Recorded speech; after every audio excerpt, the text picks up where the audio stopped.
ഈ അടുത്താണ് ഏറ്റവും വലിയ ഫിത്നകൾ രൂക്ഷമായത്. സമസ്ത കേരള ജംഇയ്യത്തുൽ ഉലമ ഈ അടുത്ത കാലഘട്ടങ്ങളിൽ എടുത്ത പല തീരുമാനങ്ങൾ, ചില നയങ്ങൾ, ചില നിലപാടുകൾ, അതിന്റെ പേരിൽ സമസ്ത കേരള ജംഇയ്യത്തുൽ ഉലമയിൽ നിന്ന് തെറിച്ചുപോയി പല ആളുകളും തെറിക്കാൻ വേണ്ടി ഒരു കാലപ്പുറയും ഒരു കാലം ഇപ്പുറയും വെച്ച് നിൽക്കുകയാണ്. ഒരു തള്ളു കൊടുത്താൽ മതിയാണ് പോവാൻ. ആ രീതിയിലാണ് പലരും നിൽക്കുന്നത്. ഇങ്ങനെ ഈ പ്രസ്ഥാനത്തിന്റെ ഉള്ളിൽ നിൽക്കാൻ സാധിക്കുക എന്ന് പറഞ്ഞാൽ അത് തന്നെ വലിയ തൗഫീഖാണ്. എന്താണ് അവരെ പ്രകോപിപ്പിച്ചത്? സമസ്തയോട് പിണങ്ങി നിൽക്കാൻ എന്താണ് അവരെ പ്രേരിപ്പിച്ചത്? എന്താണ്? സമസ്തയുടെ നേതാക്കൾ എടുത്ത ചില തീരുമാനങ്ങൾ നമുക്കെതിരായി എന്നതാണ്. അങ്ങനെ സംഭവിച്ചാൽ ഒരു മുഅ്മിൻ എന്താണ് ചെയ്യേണ്ടത്? പരലോകത്തിൽ വിശ്വസിക്കുന്നവൻ ചെയ്യേണ്ടത് എന്താണ്? എനിക്കെന്തെങ്കിലും തെറ്റ് സംഭവിച്ചിട്ടുണ്ട് എന്ന് എന്റെ മശായിഖന്മാർ, എന്റെ ഉസ്താദുമാർ, എന്റെ നേതാക്കൾ, ഉമറാക്കൾ അവര് പറഞ്ഞിട്ടുണ്ടെങ്കിൽ ആ തെറ്റ് അവര് പറഞ്ഞ രൂപത്തിൽ തിരുത്തി നേരെയാവാനല്ലേ ശ്രമിക്കേണ്ടത്. അതിന് പകരം അവരെ ചോദ്യം ചെയ്യുകയും അവർക്കെതിരെ സോഷ്യൽ മീഡിയയിലൂടെ അവരെ പരിഹസിക്കുകയും അവർക്കെതിരെ ഗ്രൂപ്പുകൾ ഉണ്ടാക്കുകയും ചെയ്യലല്ല. അത് പിഴച്ചു പോകുന്നവന്റെ ലക്ഷണം. സുമ്മസ്തഖാമു എന്ന് പറഞ്ഞാൽ ആ വഴിയല്ല. ആലിക്കുട്ടി ഉസ്താദ് അടക്കമുള്ള ആളുകൾ ഈ അടുത്ത കാലഘട്ടങ്ങളിൽ എടുത്ത ഒരുപാട് തീരുമാനങ്ങളില്ലേ, ഞാനതൊന്നും വിശദമായി പറയുന്നില്ല. CIC-യുമായി ബന്ധപ്പെട്ട് സമസ്തയെടുത്ത തീരുമാനങ്ങൾ, ആലിക്കുട്ടി ഉസ്താദ് അടക്കമുള്ള മുശാവറയുടെ നേതൃത്വത്തിലെടുത്ത തീരുമാനമാണത്. അതുപോലെ എന്തൊക്കെ നിലപാടുകൾ സമസ്തയുടെ നേതൃത്വം ഈ അടുത്ത് എടുത്തിട്ടുണ്ടോ അവർ എടുത്ത തീരുമാനങ്ങൾ 100% ശരിയായിരുന്നു, അള്ളാഹുവിന്റെ റിളയിലുള്ള തീരുമാനമായിരുന്നു എന്നതിന്റെ സാക്ഷിയാണ് ബഹുമാനപ്പെട്ട ആലിക്കുട്ടി ഉസ്താദിന്റെ ജനാസയിലൂടെ മുഅ്മിനീങ്ങൾക്ക് മനസ്സിലാക്കാനുള്ളത്. ആ മരണത്തിലൂടെ നമ്മൾ പഠിക്കേണ്ട ഒരു പാഠമാണ്. ആ തീരുമാനം അള്ളാഹുവിന്റെ റിളയിലുള്ളതാണ്. നിങ്ങൾ ഭൗതികമായ എന്ത് കാരണങ്ങൾ പറഞ്ഞാലും, ലോജിക്കുകൾ വെച്ച് അളന്നു നോക്കിയാലും, നിങ്ങൾ അളന്നു നോക്കുന്ന ലോജിക്കിന്റെ കോണിലൂടെ ചിലപ്പോൾ നിങ്ങൾക്ക് ന്യായീകരിക്കാം. പക്ഷേ അള്ളാഹുവിലേക്ക് ചേർക്കുമ്പോൾ ആ തീരുമാനത്തിന്റെ പ്രസക്തി എന്തായിരുന്നു എന്നതിന്റെ ഏറ്റവും വലിയ തെളിവാണ് ബഹുമാനപ്പെട്ട ആലിക്കുട്ടി ഉസ്താദിന്റെ മരണസമയത്ത് ഷഹാദത്തിന്റെ വാചകങ്ങൾ ഉച്ചരിച്ചു കൊണ്ടുപോയത്. പുഞ്ചിരിച്ചുകൊണ്ട് വെട്ടിത്തിളങ്ങുന്ന മുഖഭാവത്തോടുകൂടെ ആ ജനാസ കിടന്നത്. ചിന്തിച്ചോ? തിരിച്ചു വരാനും ആലോചിക്കാനുമുള്ള അവസരമാണ്. അള്ളാഹു നൽകുന്ന ദൃഷ്ടാന്തങ്ങളിൽപ്പെട്ടതാണ് ഇതൊക്കെ. ബഹുമാനപ്പെട്ട ആലിക്കുട്ടി ഉസ്താദിനെ അല്ലേ എന്തൊക്കെ പരിഹാസങ്ങളാണ് നടത്തിയത്. ആലിക്കുട്ടി ഉസ്താദിന്റെ ഒരു ലെറ്ററിനെ ഇവിടെ ചോദ്യം ചെയ്തില്ലേ? ആലിക്കുട്ടി ഉസ്താദ് കൊടുത്ത ഒരു ലെറ്റർ, ആ ലെറ്ററിൽ ബഹുമാനപ്പെട്ട ആലിക്കുട്ടി ഉസ്താദിനെ സംശയത്തിന്റെ മുൾമുലയിൽ നിർത്തി സമൂഹത്തിന്റെ ഇടയിൽ ഭത്സിക്കാൻ ശ്രമം നടത്തി.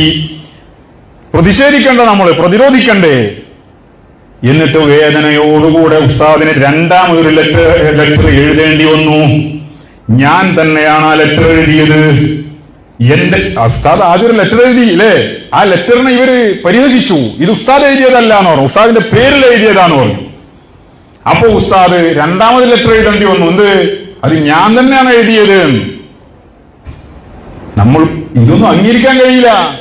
അതിന്റെ പേരിൽ ഉസ്താദിനെ പരിഹസിച്ചു. വേദനയോടുകൂടിയാണ് രണ്ടാമത്തെ ലെറ്റർ ഉസ്താദ് പുറത്തു വിടുന്നത്. ഞാനൊരു കാര്യം പറഞ്ഞു, എന്നെ സംശയത്തിലാക്കിയാൽ എനിക്ക് വേദന ഉണ്ടാവൂലേ? ബഹുമാനപ്പെട്ട ആലിക്കുട്ടി ഉസ്താദിനെ സംശയത്തിന്റെ നിഴലിൽ നിർത്തി വേദനയോടെ ഉസ്താദിന് രണ്ടാമതൊരു ലെറ്റർ എഴുതേണ്ടി വന്നപ്പോ മൗനം പാലിച്ചിരിക്കുക. പ്രതികരിക്കണ്ടേ? നമ്മൾ പ്രതികരിക്കും.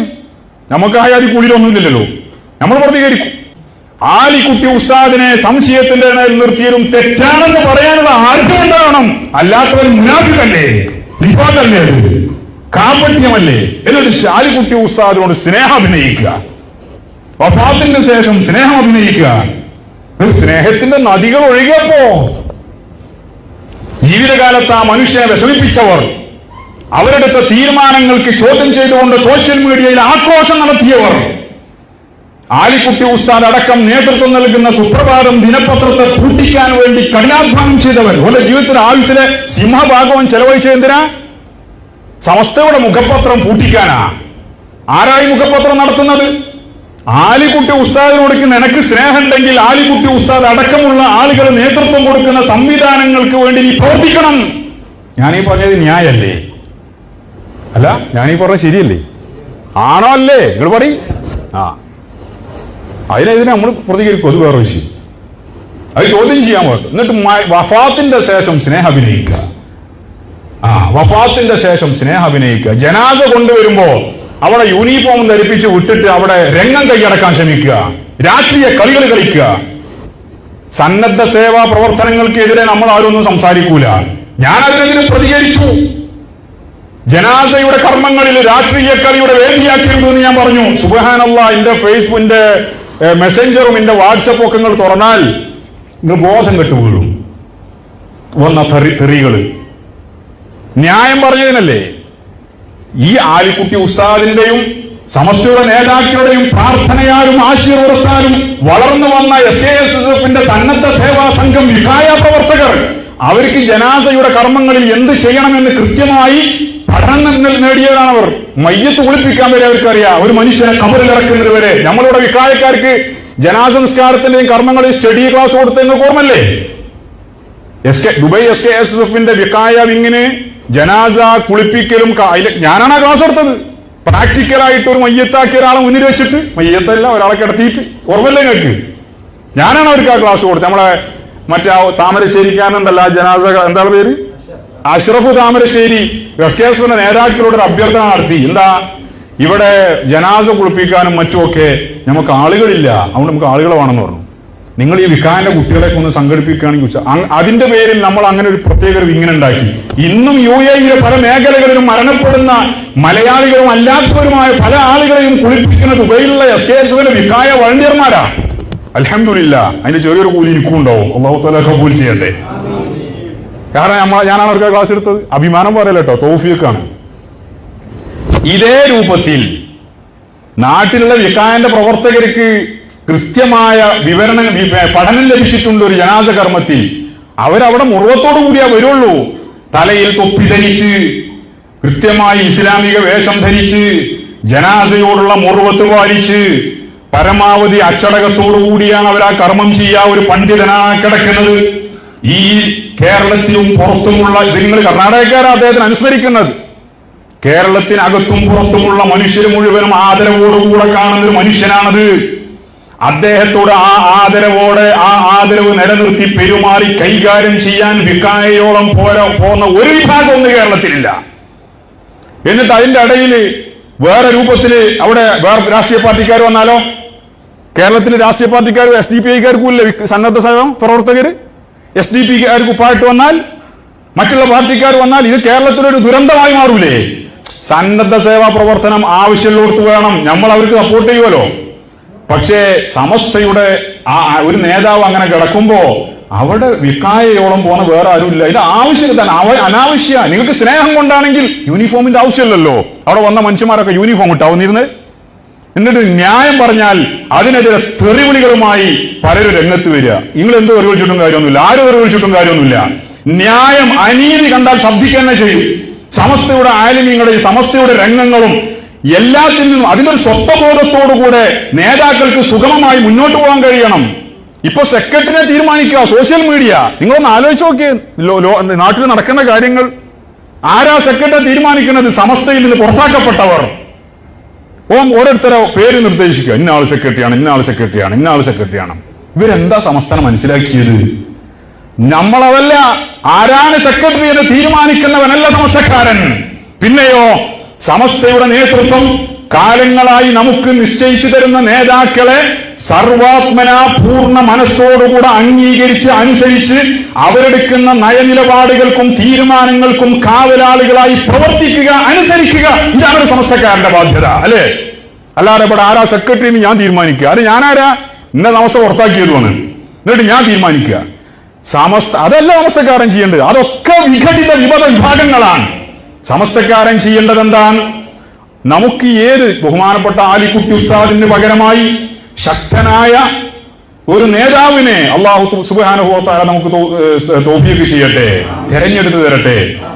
സമസ്തയുടെ നേതൃത്വം അള്ളാഹുവിന്റെ ഇലാഹിയായ ഇസ്തിഗ്ഫാറാണ് വിശ്വസിക്കുന്നവരാണ് പാവപ്പെട്ട സമസ്തക്കാർ. അപ്പോ ഇങ്ങനെ ഫിത്നകൾ നടക്കുന്ന കാലം ആലിക്കുട്ടി ഉസ്താദിനോട് സ്നേഹമുണ്ടോ? ആലിക്കുട്ടി ഉസ്താദിന്റെ വഴി ക്ലിയർ ആയിരുന്നോ എന്ന് ഈ അന്ത്യ നിമിഷങ്ങളിലൂടെ ലോക സമൂഹത്തിന് ബോധ്യപ്പെട്ടതാണ്. ആലിക്കുട്ടി ഉസ്താദിനെ കേട്ടവർക്കും കണ്ടവർക്കും അദ്ദേഹത്തെ ജീവിത വിശുദ്ധിയെ അറിയുന്നതാണ്. അദ്ദേഹം പോയ വഴി, ആ അവസാന സമയം ഹുസ്നുൽ ഖാത്തിമയുടെ എല്ലാ ലക്ഷണങ്ങളോടും കൂടിയാണ്. അത് ആ മനുഷ്യന്റെ വഴി ശരിയാണെന്ന് അടയാളപ്പെടുത്തിയതാണ്. അതാണ് ഞാൻ അവസാനിപ്പിക്കുകയാണ്. ആ വഴിയിൽ നിൽക്കണം, ആ വഴിയിൽ മുന്നോട്ട് പോകണം. ഉസ്താദ് അടക്കമുള്ള മുശാവറയുടെ തീരുമാനങ്ങളും സമസ്തയുടെ നിലപാടുകളും അതിന്റെ പിന്നിൽ പാറ പോലെ ഉറച്ചു നിൽക്കണം എന്നതാണ് എനിക്ക് പറയാനുള്ള സന്ദേശം. ആലിക്കുട്ടി ഉസ്താദിനോടുള്ള ബഹുമാനമുള്ളവർ, സ്നേഹമുള്ളവർ ആ നിലക്ക് മുന്നോട്ട് പോകണമെന്നാണ് ഈ അനുസ്മരണ സമയത്ത് എനിക്ക് പറയാനുള്ളത്. ഞാൻ അല്പം ഗൗരവത്തിൽ ചില വാക്കുകൾ പറഞ്ഞത് ഒരിക്കലും അനാദരവായി വിചാരിക്കണ്ട. ശക്തമായി പ്രതികരിക്കേണ്ടടുത്ത് ശക്തമായി പ്രതികരിച്ചേ പറ്റൂ. അവിടെ നമ്മൾ തണുത്തു നിന്നാൽ അതുകൊണ്ട് ഒരു പ്രതിഫലനവും ഉണ്ടാക്കുകയില്ല. ശക്തമായി പ്രതികരിക്കേണ്ടത് ശക്തമായി പ്രതികരിക്കണം. ആലിക്കുട്ടി ഉസ്താദിന്റെ അനുസ്മരണ വേദിയിൽ ഞാൻ ഈ അല്പം ശക്തമായി സംസാരിക്കാനുണ്ടായ കാരണം, ഈ അടുത്ത ദിവസങ്ങളിൽ സമസ്തയുടെ ഒരു നേതാവിനെ നഷ്ടപ്പെട്ടതിൽ മനസ്സ് വേദനിച്ചു നിൽക്കുന്ന സുന്നി സമൂഹത്തിന്റെ ഇടനെഞ്ചിലേക്ക് ഫിത്നയുടെ നാമ്പുകളുമായി വിവിധ കോണുകളിൽ നിന്നും പല ആളുകളും പല രൂപത്തിലും പല ഫിത്നയുടെ അസ്ത്രങ്ങളും എഴുതിവിടുമ്പോൾ അതിലുള്ള മനസ്സിന്റെ വേപ്പത് കൊണ്ടാണ് ഞാൻ അത് പറഞ്ഞത്. അവസാനിപ്പിക്കട്ടെ. ഇന്നല്ലദീന ഖാലൂ റബ്ബുനല്ലാഹ്, അല്ലാഹുവാണ് ഞങ്ങളുടെ രക്ഷിതാവെന്ന് പ്രഖ്യാപിച്ചവർ, സുമ്മസ്തഖാമൂ, പിന്നെ അവർ ഇസ്തിഖാമത്തോടുകൂടെ മുസ്തഖീമായ വഴിയിൽ സുന്നത്ത് ജമാഅത്തിന്റെ വഴിയിൽ ജീവിക്കുകയും ചെയ്താൽ തതനസ്സലു അലൈഹിമുൽ മലായിക, അല്ലാഹു പറയാണ് മലക്കുകൾ അവരുടെ മേൽ ഇറങ്ങി വരുന്നതാണ് സക്കറാത്തിന്റെ സമയം. എന്നിട്ടോ അല്ലാ തഖാഫൂ വലാ തഹ്സനൂ, നിങ്ങൾ വിഷമിക്കണ്ട, നിരാശപ്പെടണ്ട. വഅബ്ശിറൂ ബിൽ ജന്നത്തില്ലതീ കുൻതും തുഅദൂൻ, നിങ്ങൾക്ക് ഉടമ്പടി ചെയ്യപ്പെട്ട, വാഗ്ദത്തം ചെയ്യപ്പെട്ട എല്ലാ സ്വർഗത്തിന്റെ എല്ലാ സൗകര്യങ്ങളും നിങ്ങൾക്കുണ്ട്. അതുകൊണ്ട് നിങ്ങൾ വിഷമിക്കണ്ട, പ്രയാസപ്പെടണ്ട. നഹ്നു ഔലിയാഉകും ഫിൽ ഹയാത്തിദ് ദുനിയാ വഫിൽ ആഖിറ, ദുനിയാവിൽ ഞങ്ങൾ നിങ്ങളുടെ കൂട്ടുകാരായിരുന്നു, നിങ്ങളുടെ അടുപ്പക്കാരായിരുന്നു എന്നതുപോലെ തന്നെ ആഖിറത്തിലും ഞങ്ങൾ നിങ്ങൾക്ക് കൂടെയുണ്ട്. ഞങ്ങൾ വലക്കും ഫീഹാ മാ തശ്തഹി അൻഫുസുകും, നിങ്ങൾ ആഗ്രഹിക്കുന്ന എല്ലാ കാര്യങ്ങളും നിങ്ങൾക്ക് അവിടെയുണ്ട് എന്ന് പറഞ്ഞാൽ കുന്നാ മഅകും ഫിദ് ദുനിയാ, ദുനിയാവിൽ ഞങ്ങൾ നിങ്ങൾക്ക് കൂടെയുണ്ടായിരുന്നു. അതുപോലെ ലാ നുഫാരിഖുകും, നിങ്ങളുമായി ഞങ്ങൾ ഒരിക്കലും പിരിയൂല. ഹത്താ നുദ്ഖിലുകുമുൽ ജന്ന, സ്വർഗത്തിലേക്ക് നിങ്ങളെ ഞങ്ങൾ പ്രവേശിപ്പിക്കുന്നത് വരെ നിങ്ങളുമായി ഞങ്ങൾ പിരിയുകയില്ലെന്ന് മലക്കുകൾ പ്രഖ്യാപിക്കുമെന്ന്. ആ രൂപത്തിലാണ് മുഅ്മിനായ ഒരു മനുഷ്യൻ മരണപ്പെടേണ്ടത്. അല്ലാഹുവേ, ഞങ്ങൾക്കതിന്റെ തൗഫീഖ് നൽകണേ അല്ലാ, ഞങ്ങളുടെ അഹ്ലുകാർക്ക് തൗഫീഖ് നൽകണേ അല്ലാ, ഞങ്ങളുടെ അഹ്ലുകാർക്ക്, ഞങ്ങളുടെ ഭാര്യമാരും മക്കൾ, ഞങ്ങളുമായി ബന്ധപ്പെട്ട മുഴുവൻ ആളുകൾക്കും ഈ ഹുസ്നുൽ ഖാത്തിമത്തിന് തൗഫീഖ് നൽകണേ അല്ലാ. അതിന് വേണ്ടത് വിശാലമായ ഐക്യമാണ്, കൂട്ടുപിടിക്കലാണ്. അല്ലാതെ നിസ്സാരമായ പ്രശ്നങ്ങൾക്ക് വേണ്ടി, നമ്മൾക്കറിയാലോ ബഹുമാനപ്പെട്ട ശാലിയാത്തിനെ പോലെയുള്ള മഹാന്മാർ വഹാബികളെ സംബന്ധിച്ച് കാഫറാണെന്ന് വിധി വരണമെന്ന് പറഞ്ഞപ്പോ അന്ന് ബഹുമാനപ്പെട്ട അല്ലാമ ഖുത്ബി തങ്ങളെ പോലുള്ള മഹാന്മാർ പറഞ്ഞത് അങ്ങനെ പറയരുത്, ഭൂരിപക്ഷം നോക്കിയിട്ട് അവരുടെ പ്രവർത്തനം കൊണ്ട് ഒരാളെ കാഫറാക്കുന്നതിനേക്കാൾ അപ്പുറം അതല്ല നല്ലത്, കൂട്ടുപിടിക്കുകയാണ്, അവരുടെ ആ കുഫിരത്ത് ഒഴിവാക്കുകയാണ് വേണ്ടത് എന്ന് പറയുന്നത് വാപ്പ പറഞ്ഞ് ഞാൻ കേട്ടിട്ടുണ്ട്. എന്നതുപോലെ നിസ്സാരമായ പ്രശ്നവും മറ്റും പറഞ്ഞ് വിദ്യുത്തും മറ്റും ആക്ഷേപിച്ച് അവരെ മാറ്റി നിർത്തുന്നതിന് പകരം നമ്മൾ അവരെ ചേർത്ത് വിളിച്ചുകൊണ്ട് വർത്തമാന കാലഘട്ടത്തിൽ നമ്മൾക്കറിയാം ഇന്ത്യ രാജ്യത്ത് മുസ്ലിം സമൂഹം അനുഭവിക്കുന്ന പീഡനങ്ങളും മറ്റൊക്കെ നമ്മൾ പരിശോധിച്ച് നോക്കുമ്പോൾ എല്ലാ മേഖലകളിൽ നിന്നും നമ്മളെ ആക്രമിക്കുവാൻ വേണ്ടി ഇവിടെ കാതോർത്ത് നിൽക്കുമ്പോൾ നമ്മൾ അനൈക്യം സൃഷ്ടിച്ചുകൊണ്ട് ചിഹ്ന ഭിന്നമാകാതെ ഐക്യത്തോടെ മുന്നോട്ട് പോകാൻ അള്ളാഹു നമ്മൾക്ക് തൗഫീഖ് ചെയ്യുമാറാവട്ടെ എന്ന് മാത്രം സംസാരിച്ചുകൊണ്ട് ഇവിടെ ജമിയത്തുൽ-ഉലമയുടെ എല്ലാവിധ പിന്തുണയും ആശംസയും നേർന്നുകൊണ്ട് ഞാൻ എൻ്റെ വാക്ക് അവസാനിപ്പിക്കുന്നു. അസ്സലാമു അലൈക്കും വറഹ്മത്തുള്ളാഹി. മുൻഗാമികളിൽ നിന്നിട്ട് വിശുദ്ധമാവുന്ന ഈ പരമ്പരയിൽ കൂടി ലഭിക്കപ്പെട്ടതാണ് അഹ്ലുസുന്നത്തി വൽ ജമാഅത്ത് എന്നുള്ളത്. ആ സുന്നത്ത് ജമാഅത്തിന്റെ ആശയത്തിന് ഒരു നിലക്കും വെള്ളം ചേർക്കാൻ ഒരാൾ നമ്മൾ അനുവദിക്കൂല. അതാണ് സമസ്ത കേരള ജമീയത്തുൽ ഉലമയുടെ മുദ്രാവാക്യം. അതിനുവേണ്ടിയാണ് സമസ്ത കേരള ജമീയത്തുൽ ഉലമയുടെ ഇപ്പോൾ ചിലർ പറഞ്ഞിട്ടുണ്ട് സുന്നിയായാലും വേണ്ടിയ മുജാഹിദുകാരെ എല്ലാവരും കൂട്ടി പൊടിച്ച് അങ്ങനെ മുജാഹിദികളൊക്കെ സുന്നിയാക്കാൻ നടക്കാന്ന്. നമ്മൾ വില വയ്യാതെ നടത്തുകൊണ്ടൊന്നും ഇപ്പോൾ സുന്നിയാവൂല. അവർക്ക് ഇതായത്ത് കൊടുത്താലേ അവർ സുന്നിയാവുള്ളൂ. അപ്പൊ ആ പണിക്കൊന്നും നിൽക്കണ്ട. മഹാന്മാർ ഇവിടെ അതൊക്കെ അങ്ങനെ ആക്കാൻ പറ്റുമെങ്കിൽ അവരൊന്ന് ശ്രമിക്കും. അപ്പൊ ഇവരൊന്നും ശൂന്യാക്കാൻ പറ്റൂല. ഇവരൊക്കെ നടന്നു പോണ ആ രൂപത്തിൽ കൂടി അവര് നടന്നു പോട്ടെ, നമ്മൾ നടന്നു പോണ. ഇവരുമായി നമ്മൾ എന്താ ദീനിയാവുന്ന ഈ ഒരു കൂടിക്കലറിലുണ്ടായി തീർന്നാൽ അത് നമ്മളുടെ ആശയങ്ങൾക്കും നമ്മളുടെ അഖീദക്കും നമ്മുടെ പ്രവർത്തനങ്ങൾക്കൊക്കെ ബാധിക്കും. ഒരു മുജാഹിദിന്റെ ഒപ്പം നിസ്കാരത്തിന്റെ ശേഷം ഓർക്കണ്ടെന്ന് പറഞ്ഞാൽ അപ്പൊ നമുക്കും തോന്നും അവൻ പറഞ്ഞ സുന്നത്തല്ലോ. സംഗതി സുന്നത്താണോ അല്ലെങ്കിൽ ശരയ്യാവുന്ന ആദാബുകളാണോ എന്നുള്ളതല്ല. അത് മഹാന്മാർ ഇവിടെ ചെയ്തു പോകുന്നതൊക്കെ അതേ നിനക്ക് ചെയ്തു പോരാ. പിന്നെ കൈ എവിടെ കെട്ടാന്നുള്ളത് അത് കെട്ടലിനിക്ക് അത് എവിടെ അതിൽ ഞാൻ പറഞ്ഞല്ലോ ഇങ്ങനെ പല നിലക്കുള്ള ഹദീസുകൾ ഉണ്ടായപ്പോൾ മഹാനാവുന്ന ഇമാം ഷാഫീനാണ് നമ്മൾ തഖ്രീദ് ചെയ്യുന്നതെങ്കിൽ ഇമാം ഷാഫി പറഞ്ഞോളൂ തന്നെ കെട്ടണം. മഹാനാവുന്ന ഷെയ്ഖുന ശംസുലമായ ഖദ്ദസല്ലാഹു അവരവരെ ക്ലാസ്സുകളിൽ ഞങ്ങളോടൊക്കെ എപ്പോഴും പറയലുണ്ട്. ക്ലാസ്സിൽ പറയാന്ന് മാത്രമല്ല അവര് സ്വയമായി ഉപദേശിക്കുന്ന ഉപദേശത്തിലും അവർ പറയാറുണ്ട്.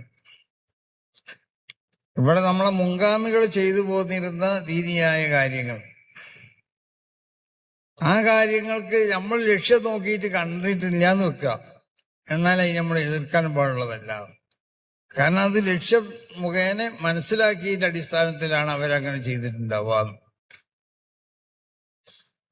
അവർ ചെയ്യുന്നതിന് എതിരായിട്ട് നമ്മൾ ചില ലക്ഷ്യങ്ങൾ കണ്ടാൽ ആ ലക്ഷ്യങ്ങൾ അനുസരിച്ച് അതിനെ എതിർക്കാനും പാടുള്ളതല്ല. നമ്മൾ കണ്ട ലക്ഷ്യങ്ങൾ അവരും മനസ്സിലാക്കിയതായിരിക്കും. ആ ലക്ഷ്യങ്ങൾക്കുള്ള മറുപടി അവർ കണ്ടിട്ടുണ്ടാവും.